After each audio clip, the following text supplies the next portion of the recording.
Selamat siang kepada Bapak Ibu penguji.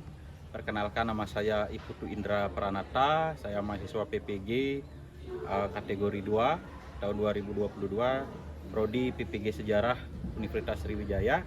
Pada hari ini saya akan melakukan praktek PPL untuk uji kinerja. Ini adalah kartu ujian saya. Dan ujian saya lakukan hari ini, praktek PPL berlangsung pada tanggal 13 Desember 2022.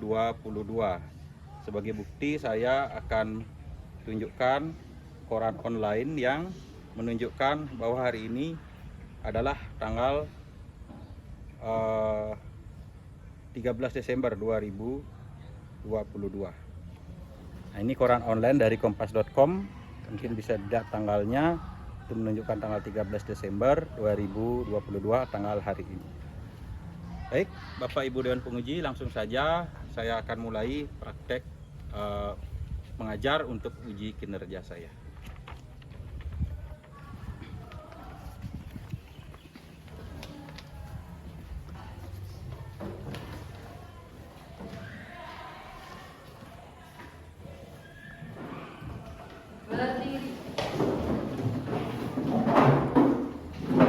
Mengaturkan tangan jerima. Om Swastiastu. Om Swastiastu.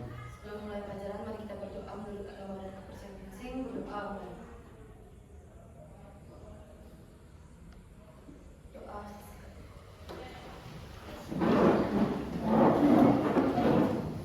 Baik, selamat siang anak-anak. Siap. Apa kabar kalian hari ini? Baik. Baik ya. Nah, hari ini hari apa anak-anak ya? Hari Selasa? Selasa tanggal 13 Desember 2022. Oh ya, berarti kalian kan sudah selesai melakukan PAS kemarin dan sekarang menjelang raportan ya anak-anak ya. Liburnya sebentar lagi ya. Sudah ada rencana liburan mau kemana? Sulawesi. Ada yang ke Sulawesi. Ngapain ke Sulawesi? Saya mau ketemu nenek saya di rumah dan sampai di rumah. Oh, ketemu nenek.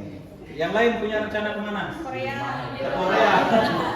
Ke Korea mau ketemu siapa? Pacar saya, Pak. Kim Jong Un. Oke, baik anak-anak. Jadi untuk hari ini kita bertemu lagi di pembelajaran sejarah Indonesia. Tadi Bapak sudah membuka pelajaran, kita sudah membuka bersama. Sekarang Bapak mau cek kehadiran dulu. Ada yang tidak hadir? Jumlah kita 15 orang ya. Oke. Kita Buana, hadir Ardanata, hadir Intan Ginanti, hadir Midiani, hadir Sriwayuni, hadir Eka Satya, hadir Nova, hadir Dion, hadir Eva Yani, hadir Igidia, hadir Tessa, hadir Aris, hadir Desa Madi Kurnianingsih, hadir Indah, hadir Didik juga hadir. Oke, jadi semua hadir ya. Oke, baik. Nah, yang pertama kita ke persepsi. Nah, persepsi ini seperti biasa, Bapak akan putarkan sebuah video yang menunjukkan bagaimana peran pemuda. Jadi, pemuda di Indonesia ini memiliki peran yang sangat besar dalam perubahan politik. Baik, silakan disimak dulu. Kita ke informasi lainnya, Himpunan Mahasiswa Islam menggelar unjuk rasa menolak harga bahan bakar minyak di kawasan Patung Kuda, Jakarta pada hari ini. Unjuk rasa sempat berlangsung ricuh.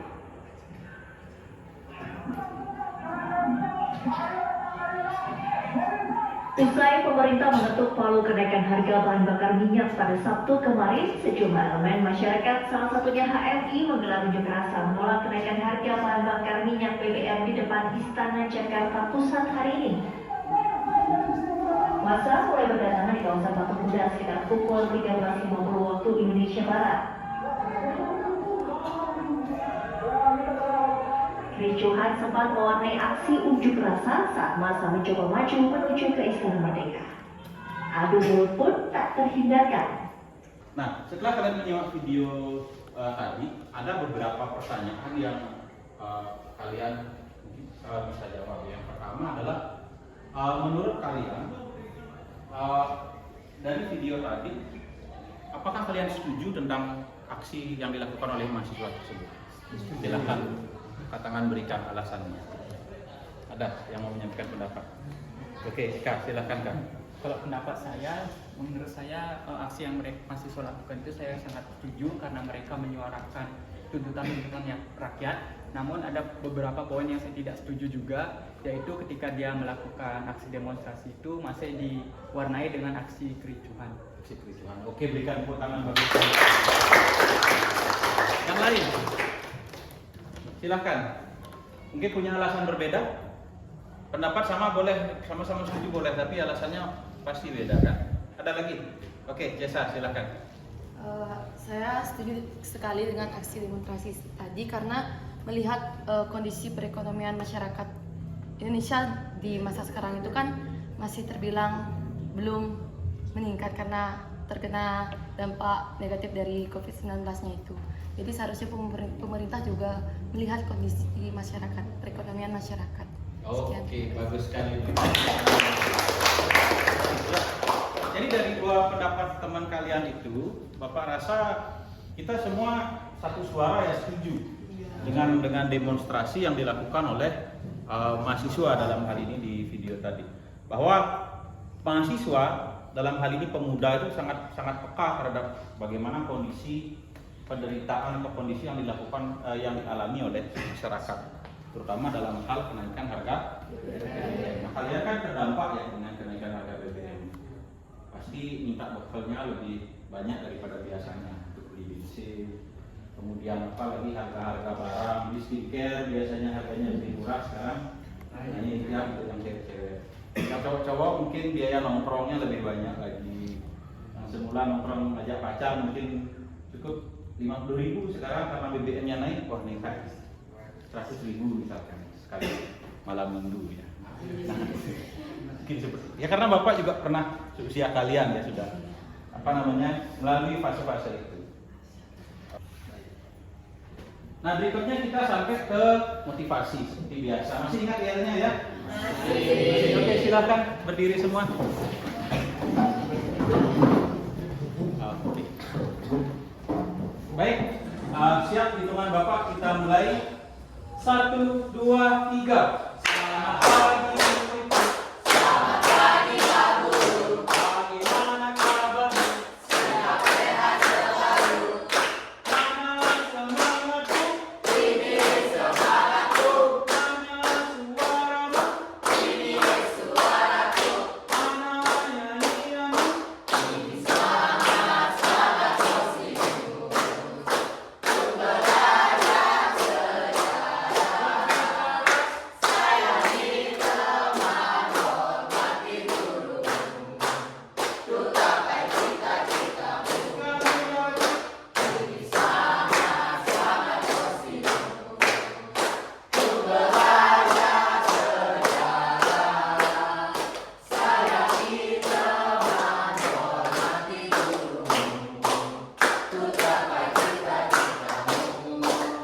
Tepuk siap.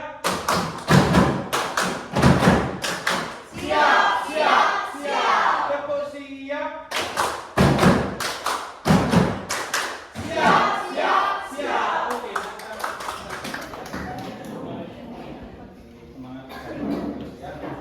Nah, berikutnya Bapak akan sampaikan apa sih KD dan tujuan pembelajaran. Jadi untuk apa kita belajar hari ini? Yang pertama seperti yang Pak sampaikan di awal tadi bahwa KD kompetensi dasar kita untuk pertemuan kali ini adalah KD 3.6 dan 4.6 di kelas 12 ya. Jadi menganalisis perkembangan kehidupan politik dan ekonomi bangsa Indonesia pada masa reformasi. Untuk KD yang pengetahuan kemudian diterjemahkan ke tujuan pembelajaran itu ada 4. Yang pertama, kalian diharapkan mampu menemukan informasi terkait dengan perkembangan politik dan ekonomi pada masa reformasi nanti melalui bahan ajar yang sudah Bapak kirimkan.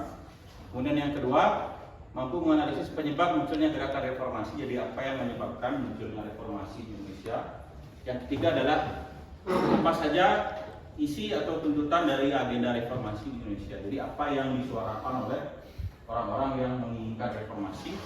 Kemudian yang keempat adalah kalian mampu menguraikan kronologi reformasi di Indonesia. Jadi menceritakan secara runut bagaimana proses terjadinya reformasi. Nah, itu yang tujuan pembelajaran yang pengetahuan. Kemudian yang kedua adalah yang keterampilan, KD 4.6. kalian diharapkan mampu melakukan penelitian sederhana dan menyajikannya dalam bentuk laporan tertulis. Nah, Bapak terjemahkan menjadi 2 pilihan pembelajaran. Yang pertama, kalian mampu membuat laporan hasil analisis dalam bentuk tulisan atau media lain, nanti akan dibuat dalam LKPD.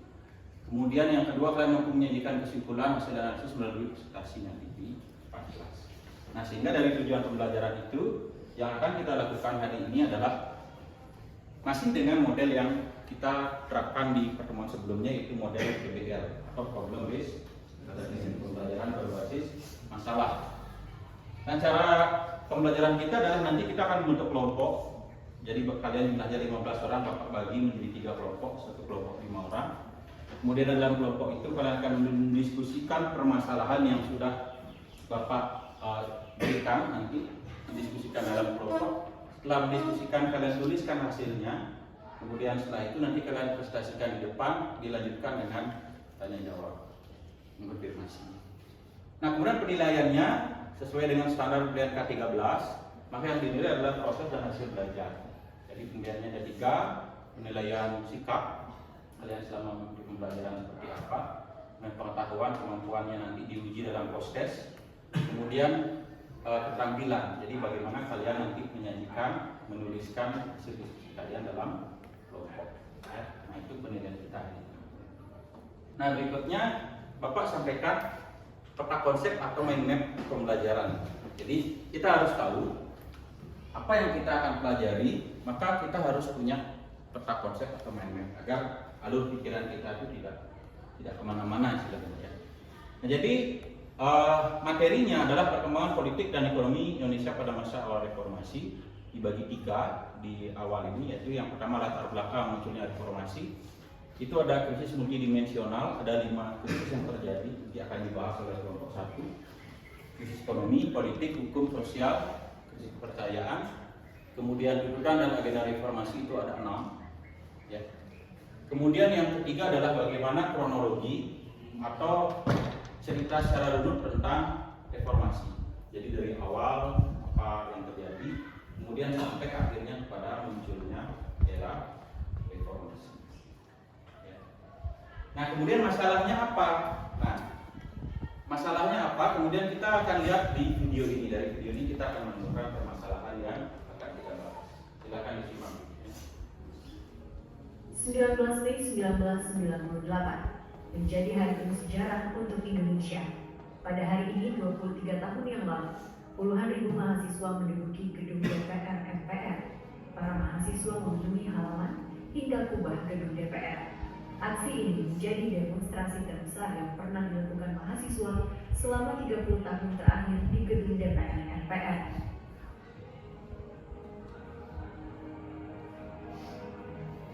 Secara bergelombang, ribuan massa mahasiswa berdatangan dari sejumlah kampus, menyusul ketua kampus yang sudah bermalam terlebih dahulu di gedung DPR MPR. Demo mahasiswa di gedung DPR ini adalah rangkaian dari unjuk rasa besar dengan tuntutan reformasi, meminta Presiden Soeharto untuk mundur dari jabatannya, dan dilaksanakannya sidang istimewa MPR. Oke, jadi itu anak-anak ya, video yang menayangkan secara singkat tentang bagaimana gelombang demonstrasi yang dilakukan oleh mahasiswa menuntut agar Orde Baru, dalam hal ini Presiden Soeharto, untuk mengundurkan diri. Nah, seperti itu ya yang dijelaskan. Kalian lihat dari video dan gambar-gambar yang ditayangkan tadi, itu gedung DPR MPR. Ada yang sudah pernah ke sana? Belum. Nah, nanti kalau kalian sudah itu misalkan saat kuliah, siapa tahu ambil jurusan Sospol atau PKN atau sejarah, mungkin pasti akan berkunjung ke gedung parlemen, di gedung DPR. Itu gedungnya besar sekali anak-anak. Nah, pertanyaannya kemudian kenapa mahasiswa kok memilih menduduki gedung itu? Kenapa bukan langsung ke istana negara? Karena DPR MPR itu kan lambang dari perwakilan rakyat. Apa yang dirasakan rakyat, apa yang diinginkan rakyat itu mereka seharusnya yang mewakili, menyampaikan kepada pemerintah, kan begitu ya. Tapi selama pemerintahan Orde Baru, DPR MPR ini tidak berfungsi, sehingga mahasiswa merasa orang-orang yang ada di gedung DPR MPR saat itu tidak berguna, nggak ada manfaatnya gedung itu, maka diambil alihlah gedung itu oleh mahasiswa.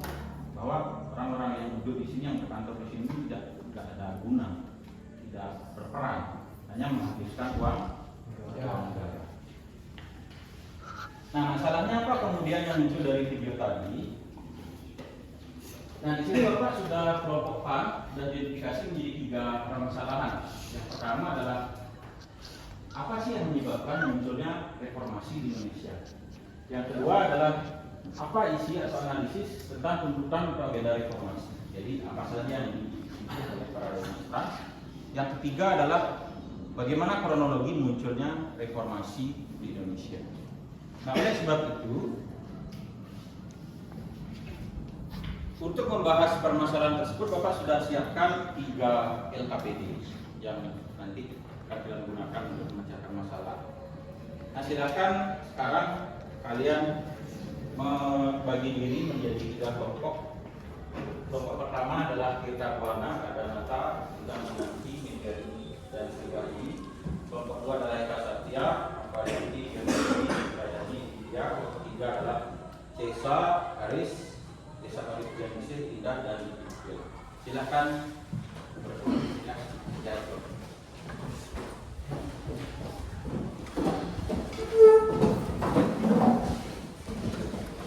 Kelompok 1. Kelompok 2.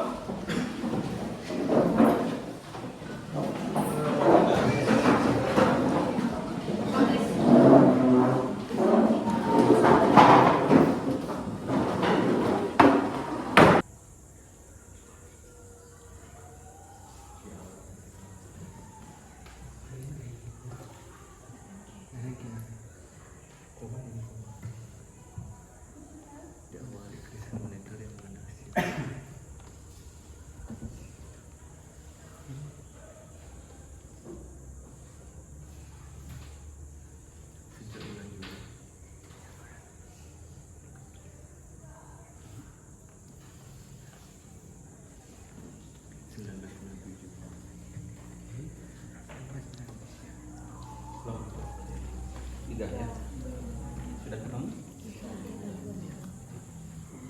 Dibuat per tanggal ya, dari awal sampai akhir.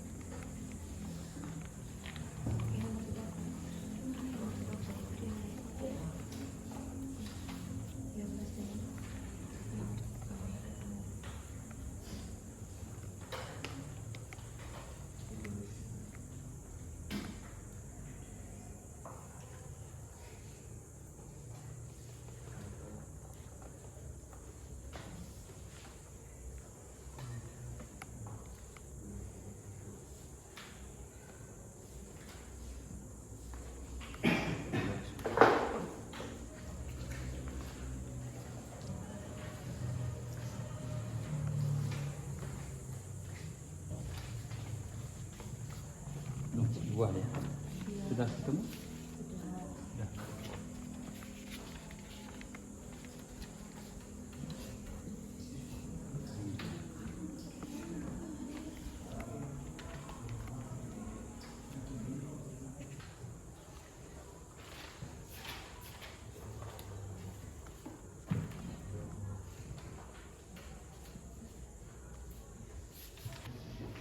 Ini sudah Bapak hitung mundur ya, 10. Silakan dikumpul 9, 8, 7, 6, 5, 4, 3, 2, 1. Oke, terima kasih. Tepuk tangan dulu. Baik, langsung saja di kesempatan kali ini kelompok kami akan menerangkan yaitu analisis latar belakang terjadinya reformasi. Dijelaskan oleh rekan saya, silakan. Latar belakang reformasi ada 5, yaitu 1. Krisis ekonomi. Diawali krisis moneter yang dilandasi sejak bulan Juli 1997 berimbas pada Indonesia. Bangunan ekonomi Indonesia ternyata belum kuat untuk menghadapi krisis global. Yang kedua, krisis politik. Pada akhir Orde Baru ditandai dengan kemenangan mutlak Golkar dalam pemilihan umum tahun 1997 yang dinilai penuh kekurangan. Golkar satu-satunya kontestan pemilu yang didukung finansial maupun oleh pemerintah. Yang ketiga, krisis hukum. Orde Baru banyak terjadi ketidakadilan di bidang hukum. Yang keempat, krisis sosial. Kesenjangan sosial yang ditinggikan pada masa Orde Baru sebagai efek dari kesenjangan dan kesulitan ekonomi. Dan yang terakhir, krisis kepercayaan. Akumulasi dari krisis-krisis tersebut memunculkan krisis kepercayaan kepada pemerintah Orde Baru. Baik, itu adalah hasil diskusi kelompok kami. Selanjutnya saya akan arahkan waktu kepada teman-teman sekalian apabila ada pertanyaan maupun saran yang diberikan kepada kelompok kami. Oke, terima kasih kelompok 1 sudah mempresentasikan dengan baik. Silakan kelompok lain untuk menanggapi. Baik, terima kasih atas waktu yang telah diberikan kepada saya. Perkenalkan, nama saya Kada Egi Demi Sanigita. Di sini saya mau bertanya, apa penyebab terjadinya krisis ekonomi di Indonesia pada tahun 1996 sampai 1998?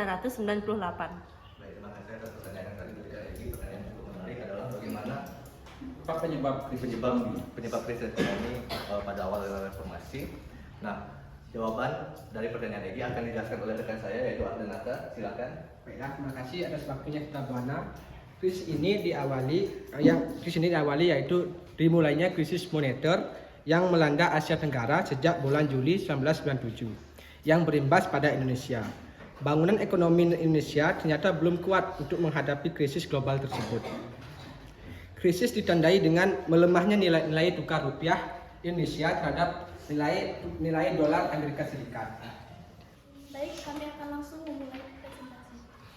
Baik, di sini saya akan membacakan hasil dari diskusi kami mengenai analisis tuntutan atau agenda reformasi. Jadi setelah pelantikan Kabinet Pembangunan ke-7 pada awal bulan Maret 1998, ternyata kondisi bangsa dan negara semakin tidak membaik. Perekonomian juga tidak mengalami pertumbuhan. Akibatnya muncullah masalah-masalah sosial. Dengan kondisi seperti ini, mengundang keprihatinan rakyat, dan akhirnya memasuki bulan Mei 1998, mahasiswa di berbagai daerah mulai mengadakan demonstrasi. Nah, mahasiswa tersebut menyusun agenda reformasi yang isinya sebagai berikut. Yang pertama, adili Soeharto dan kroni-kroninya.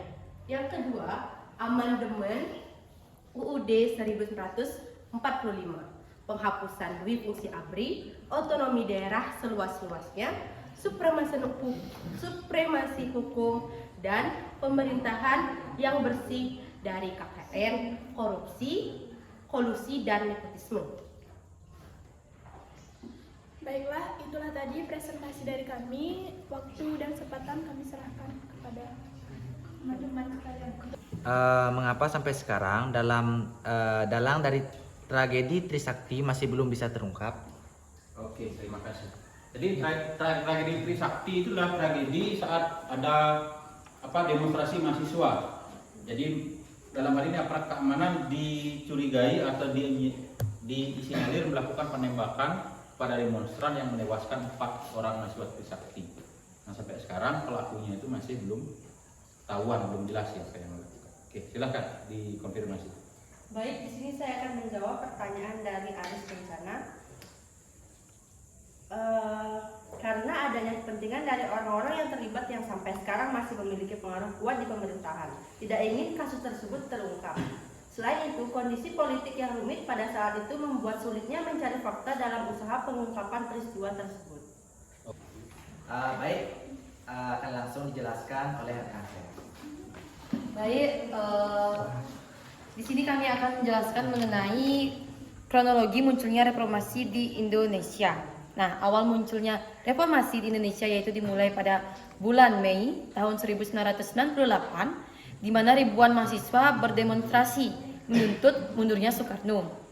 Selanjutnya pada tanggal 13 sampai dengan tanggal 14 Mei 1998, di Jakarta dan di sekitarnya terjadi kerusuhan massal dan penjarahan sehingga masyarakat mengalami kelumpuhan. Selanjutnya pada tanggal 19 Mei 1968, mahasiswa dari berbagai kampus dan daerah menduduki gedung MPR DPR. Dan tanggal 20 Mei 1998, Presiden Soeharto membentuk Dewan Reformasi.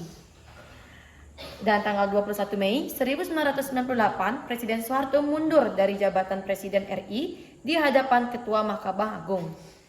Demonstrasi mahasiswa bertambah gencar menuntut beberapa hal masuk dalam agenda reformasi. Jadi, reformasi muncul setelah negara kita ini mengalami krisis yang melanda sebagai berbagai aspek mulai kehidupan, ekonomi, politik, hukum, hingga kepercayaan dan krisis kebutuhan pokok. Karena pada masa Orde Baru, Indonesia mengalami krisis yang cukup parah. Akhirnya muncullah gerakan-gerakan mahasiswa dan masyarakat lainnya yang meminta Presiden Soeharto untuk turun dari jabatannya. Baik, itulah hasil dari diskusi kami. Untuk sesi tanya jawab kami buka. Silakan. Silakan ya dari kelompok 1. Silakan kita lagi. Terima kasih atas waktunya.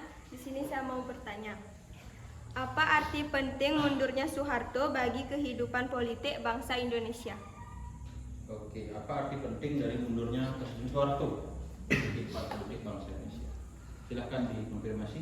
Baik, terima kasih atas waktunya. Di sini saya akan menjawab pertanyaan dari kelompok 1.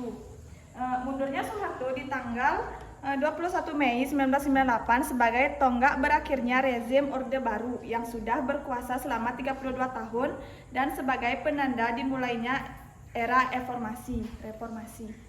Oke, bagus sekali jawabannya. Berikan tepuk tangan. Ada lagi pertanyaan untuk kelompok 3? Tidak? Oke, kalau tidak ada silakan ditutup presentasinya. Kita mulai dari masalah pertama ya. Jadi tadi dijelaskan oleh kelompok 1 apa sih yang menyebabkan munculnya reformasi Indonesia. Itu namanya adalah krisis multidimensional. Multi itu berarti banyak ya, banyak bidang, seperti itu maksudnya. Krisis di berbagai bidang. Yang pertama krisis ekonomi. Ekonomi tadi berarti diawali oleh krismon, istilah krismon. Moneter itu berasal dari kata money. Money artinya uang. Berarti menurunnya nilai uang, nilai tukar rupiah terhadap dolar Amerika Serikat yang mulanya 5.000 sekian menjadi 16.000 dalam hitungan bulan. Artinya adalah dari 5.000 ke 16.000 itu kan selisihnya nambah 11.000 kan, berarti melemah lagi 11.000 gitu.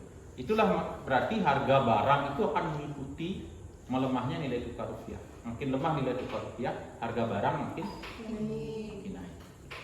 Dan naiknya ekstrim dari 5.000 ke 11.000, berarti kan lebih dari 2 kali lipat.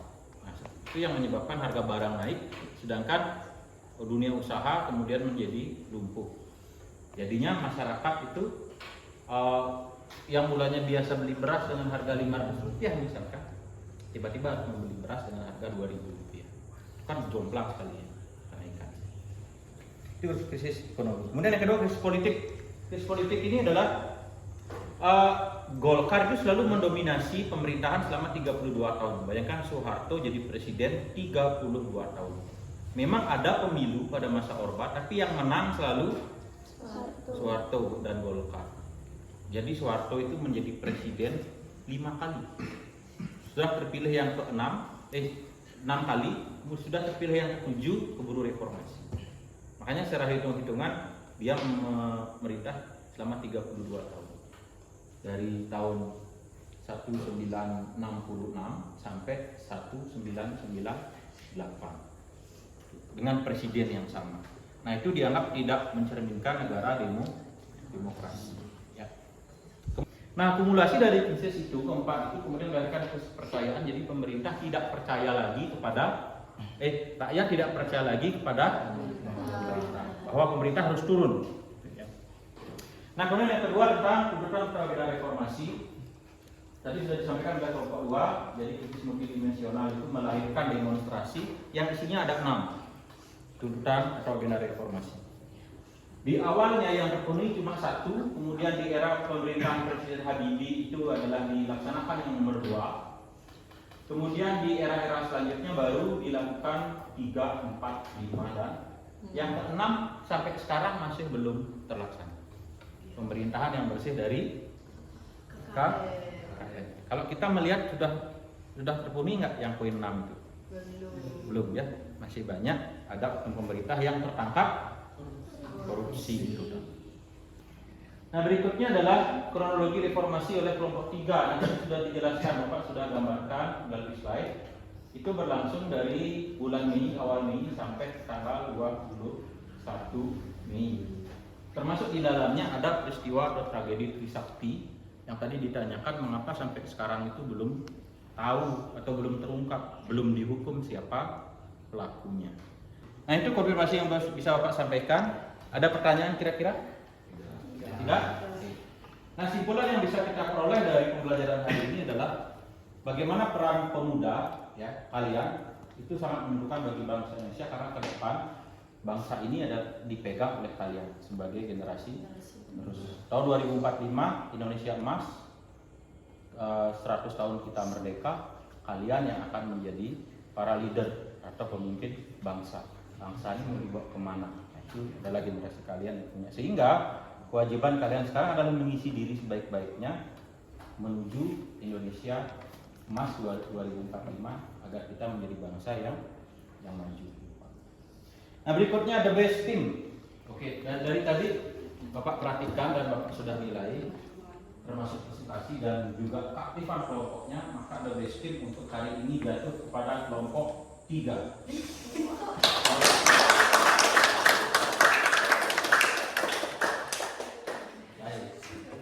Itu the best team kelompok 3 tadi dari segi presentasi juga sudah bagus. Termasuk kelompok yang lain juga bagus sudah juga. Cuma memang anggota kelompok 3 tadi beberapa kali mengajukan pertanyaan yang Bapak rasa pertanyaannya sangat menarik dan juga cukup aktif dalam kegiatan diskusi.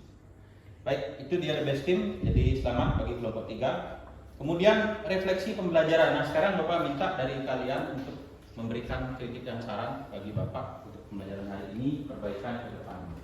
Mungkin dari kelompok 1 bisa memberikan Buana mungkin pendapatnya tentang pembelajaran hari ini. Baik, terima kasih atas waktu yang diberikan kepada saya untuk memberikan pendapat. Pendapat saya terkait dengan pembelajaran kita pada waktu ini adalah saya sudah cukup puas terkait dengan pembelajaran kita kali ini karena diskusi dan presentasi bisa berjalan dengan lancar. Tapi saya juga tetap mengharapkan para anggota-anggota kelompok yang lain untuk lebih aktif dalam melakukan diskusi ataupun memberi pertanyaan, baik itu kepada kelompok lain ataupun kepada Dewan Guru, yaitu Bapak. Mungkin itu saja yang dapat saya sampaikan. Intinya saya sangat mengapresiasi pembelajaran kita kali ini. Terima kasih. Oke, berikan tepuk tangan. Oke ya, terima kasih untuk sarannya. Jadi itu refleksi bagi Bapak. Jadi sudah bagus pembelajaran kita, cuma ke depan memang perlu ditingkatkan lagi, terutama dari segi keaktifannya. Nah, berikutnya adalah kita ada kuis. Nah, untuk kuis ini Bapak akan kirimkan tautannya. Nah, kita akan menggunakan Quizzes. Silahkan kalian akses, ntar Bapak kirim di grup kelas dulu. Nah, silahkan bisa diklik linknya. Gunakan login nama ya. Kalian mau gabung dengan kode boleh, gabung dengan link juga boleh, sudah Bapak kirim, gabung dengan lewat Google juga bisa.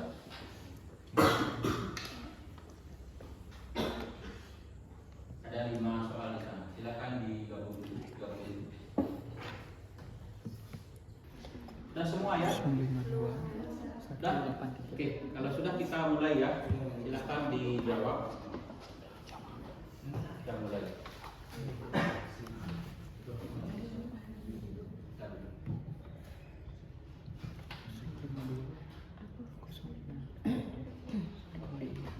Kita mulai 1, 2, 3. 183.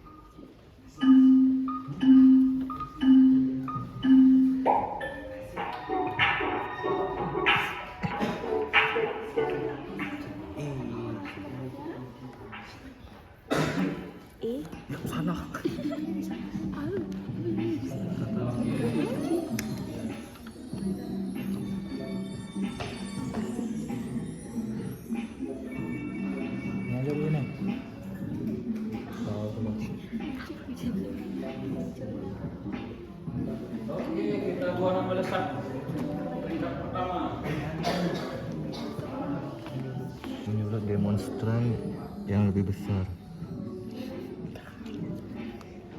Apa peristiwa pada gambar tersebut memiliki makna yang sangat penting bagi perubahan? Oh, kayaknya berakhirnya rezim Orde Baru. Berakhirnya rezim Orde Baru kayaknya.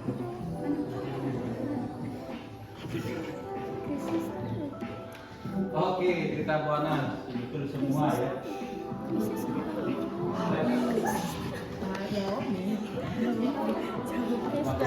Singkat betul semua. Jelas formal dan demokratis.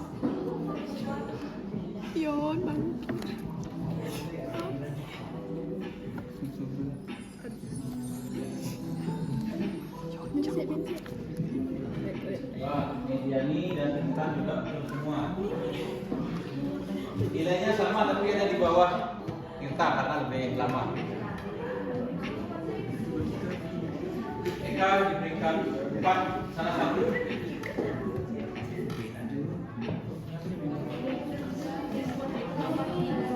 Oke, ayo dipercepat yang belum, waktu kita lagi sedikit.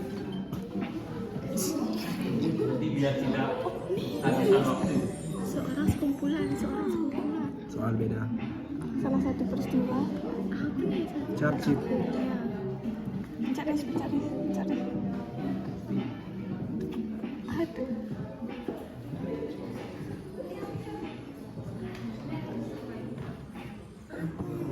Kita 100 Eden Pak.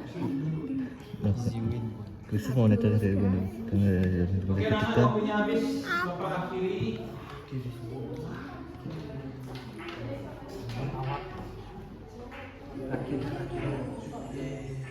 Oke, ini dia peringkatnya. Yang nomor 1 adalah Tirta Buana, berikan tepuk tangan.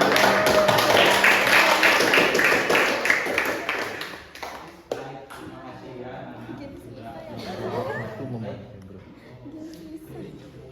Nah, untuk quiz sudah sebagai proses nanti yang masih nilainya masih ada di bawah KKM nanti remedial habis ini. Kemudian yang berikutnya setelah quiz adalah tindak lanjut. Jadi setelah kita melakukan kegiatan pembelajaran di rumah nanti pulang sekolah Bapak harapkan kalian untuk tugas pribadi nih ya membuat kronologi timeline tentang peristiwa reformasi. Untuk petunjuknya sudah ada di bahan ajar. Jadi silahkan dibuka bahan ajarnya nanti di rumah. Itu sudah ada soalnya di sana terkait dengan penugasan mandiri. Itu untuk tindak lanjut. Baik, karena pembelajaran kita sudah sampai pada tahap akhir, Bapak rasa karena waktunya juga sudah habis, pembelajaran kali ini kita cukupkan sampai di sini. Karena tadi kita sudah mengawali dengan doa, mari kita mengakhiri dengan doa dan Bapak ucapkan terima kasih kepada kalian. Silakan di Berdiri. Belum mengakhiri pelajaran ini, mari kita berdoa menurut agama dan masing-masing. Berdoa mulai. Doa selesai. Mengaturkan para malasakti. Om Shanti Shanti Shanti. Om Shanti. Baik anak-anak, Bapak akhiri ya sekian.